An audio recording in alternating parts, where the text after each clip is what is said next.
Well, the peas that I planted here in our vegetable garden have poked their heads up out of the soil.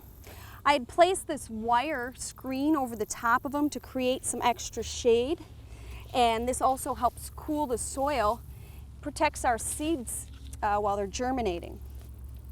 Peas grow as a vine and they need some type of support structure to grow on.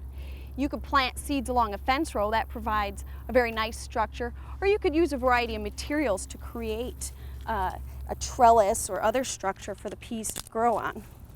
I'm going to use sticks to create my support system, and I chose the sticks because they have a very rustic, natural appearance.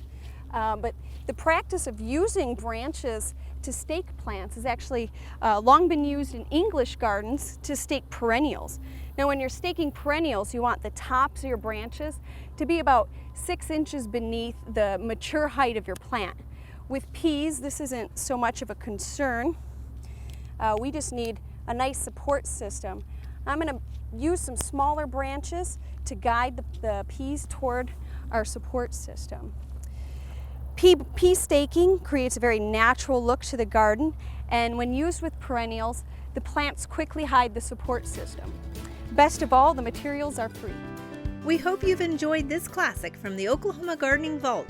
Remember, even though these tips and techniques are timeless, there's always something new to learn in the world of gardening.